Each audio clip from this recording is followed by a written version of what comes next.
গ্রামের জীবনটা আসলেই এমন। এখানে প্রতিটা খাবারের পিছনে থাকে পরিশ্রম, পরিবারের সবাই মিলে কাজ করার আনন্দ আর একসাথে সময় কাটানোর সুন্দর মুহূর্ত।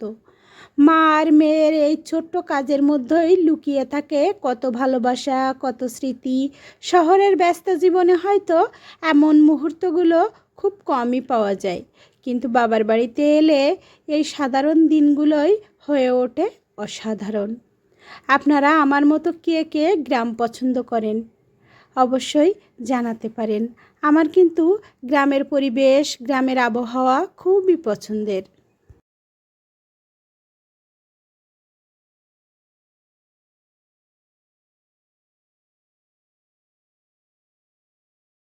হ্যালো এভরিওয়ান, নিজুম সন্ধ্যায় আপনাদের সবাইকে স্বাগতম।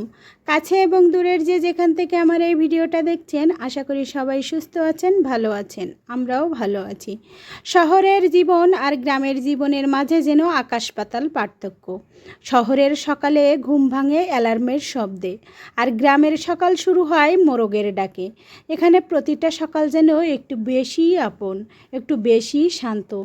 আমি এখন আছি বাবার বাড়িতে, আর বাবার বাড়ি মানে সকাল সকাল ঘুম থেকে উঠে ফ্রেশ হয়ে আমার বোনকে সাথে নিয়ে বেরিয়ে পড়লাম হাঁস কিনতে। হাঁসের মাংস আমার ভীষণ পছন্দ, তাই গ্রামের পথে পথে ঘুরে হাঁস খুঁজতে লাগলাম। ঘুরতে ঘুরতে দেখলাম অনেকের হাঁস আগেই বিক্রি হয়ে গেছে, কিন্তু গ্রামের মানুষ আর গ্রামের আতিথেয়তা তো আলাদাই।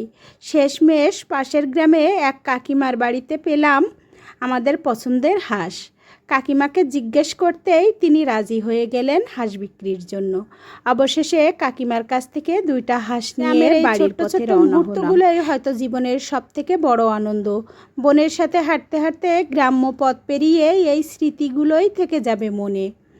হাঁস কিনে বাড়ি ফিরে আসার পর শুরু হলো আসল কাজ। গ্রামের বাড়িতে শুধু পছন্দের খাবার খাওয়া নয়, তার পিছনে যে কতটা পরিশ্রম আর ভালোবাসা জড়িয়ে থাকে সেটা নিজের চোখে দেখলেই বোঝা যায়। হাঁস পরিষ্কার করাটা কিন্তু মোটেও সহজ কাজ না। ধীরে ধীরে সময় নিয়ে যত্ন করে হাঁসটা পরিষ্কার করে ফেললাম। হাঁস পরিষ্কার করতে করতে এদিকে প্রায় দুপুর গড়িয়ে এলো, মায়ের রান্নার সময়টাও চলে এলো। তো হাঁসগুলো পরিষ্কার করে রেখে মা বললেন, গাছের আমগুলোও তো পেকে যাচ্ছে, পাখিতে খেয়ে যাচ্ছে, যদি স্নান করার আগে আমগুলো পারি তাহলে আমগুলো আর গ্রামের জীবনটা আসলে এমন। এখানে প্রতিটা খাবারের পিছনে থেকে পরিশ্রম, পরিবারের সবাই মিলে কাজ করেন আনন্দ, আর একসাথে সময় কাটানোর কিছু সুখের মুহূর্ত।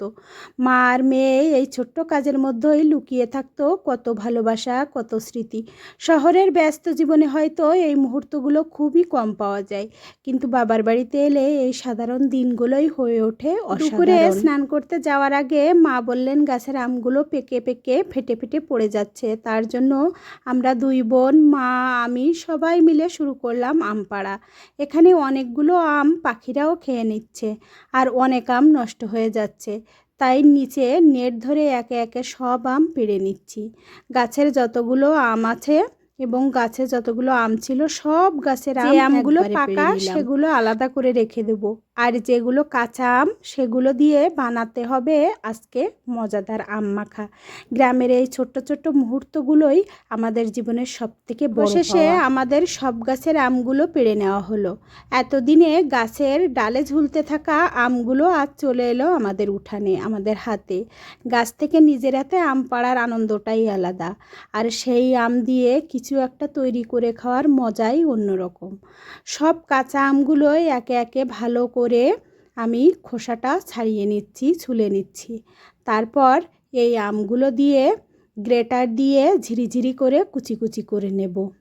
আর এই আম ছুলতেও কিন্তু বেশ আমার অনেক সময় লেগেছে, আর যেহেতু প্রচণ্ড গরম তাই আম গাছের নিচে বসেই আমগুলো আমি ছুলছিলাম যাতে একটু হাওয়া লাগে। এখন এই রৌদ্রে এবং গরমে স্নান করতে যাওয়ার আগে এই আম মাখা খেতে কিন্তু অনেক মজা লাগে, আর গ্রামের মানুষ কিন্তু এভাবেই প্রচণ্ড গরম লাগলে এগুলো তৈরি করে করে খায়, অনেক মজা লাগে। আপনারা কি এমনভাবে খান? গ্রামে আসলে অবশ্যই কমেন্টে জানাতে পারেন। অবশেষে আমগুলো ছোলা হয়ে গেছে। আমগুলো আমি একটা গ্রেটার দিয়ে ঝিরিঝিরি করে এখন কুচিয়ে নিচ্ছি। আর এই গ্রেটারটা আমার বাবার হাতের। এই গ্রেটারটা অনেক পুরনো হয়ে গেছে। আমরা যখন অনেক ছোট তখন আমার বাবা এই গ্রেটারটা নিয়ে এসেছিলেন। গ্রেটারটার চারপাশ প্রায় নষ্ট হয়ে যাওয়ার উপক্রম, কিন্তু আমার মা এই গ্রেটারটা এখনও ফেলেনি। বাবার হাতের জিনিস বলে কথা, যতদিন ব্যবহার করা যায় এই জিনিসটা ব্যবহার করতে হবে আমাদের। এই জিনিসটা আসলে আমার বাবার হাতের একটা স্মৃতি। অবশেষে এখানে আমগুলো গ্রেটার দিয়ে কুচিয়ে ফেললাম ঝিরিঝিরি করে। এরপর শুরু হলো আসল মজা। তার সাথে দিলাম সামান্য লবণ, শুকনা মরিচ, একটু চিনি, পছন্দের কিছু মশলা আর গাছের লেবু পাতা ছিঁড়ে দিয়ে সব কিছু ভালোভাবে মাখিয়ে নেব এবার। তো এ পর্যায়ে আমি একটু চিনি দিচ্ছি। আমটা যেহেতু প্রচণ্ড রকমের টক, তার জন্য আমি চিনিটা দিচ্ছি। আর নেট ধরে যে গাছটার আম পেড়েছি, এই গাছের আম কিন্তু সবাই জানেন কাঁচা মিঠা আম কাঁচা অবস্থাতেই মিষ্টি লাগে, আর এই আমগুলো পাকার পরে আরও বেশি মিষ্টি হয়। তো কাঁচা মিঠা আমগুলো আর নেইনি, যে গাছের আমগুলো টক সেই গাছের আম দিয়ে আজকে আম মাখা করছি, ওই জন্য একটু চিনিটা দিয়েছি। এখানে আম মাখা সব আমগুলো একে একে ভালো করে আমি মাখিয়ে আম মাখা তৈরি হওয়ার পর সবাই যখন খেয়ে প্রশংসা করতে লাগলো, তখন সত্যি মনটা ভরে গেল। নিজের বাড়ির গাছের আম, নিজের হাতে তৈরি করা সব কিছু মিলে গাছের নিচে বসে খাওয়া, এই আনন্দের তুলনা হয় না। গ্রামের এই ছোট্ট ছোট্ট মুহূর্তগুলোর মধ্যেই কত বড় সুখ লুকিয়ে থাকে, সেটা অনুভব না করলে এর মধ্যে স্কুল থেকে বাড়ি ফিরে এলো আমার ছোট্ট সোনা ভাইটা। ওর তো টক জিনিসের প্রতি আলাদা একটা ফ্যাসিনেশান, আলাদা একটা ভালোবাসা। আম মাখা, কামরাঙ্গা মাখা, যে কোনো টক ফল হলেই ওর মুখে হাসি ফুটে ওঠে। স্কুলে যাওয়ার আগেই আমাকে বলে গিয়েছিল, দিদি ভাই আমার জন্য একটু আম মাখা রেখে দিও। তাই আমার ছোট্ট ভাইটার কথা আমি ভুলিনি, ওর জন্য আলাদা করে এক বাটি আম মাখা রেখে দিয়েছিলাম। স্কুল থেকে ফিরে এসে যখন দেখলো তার জন্য রাখা আছে, তখন তার সেই খুশিটা আসলে দেখার মতো ছিল।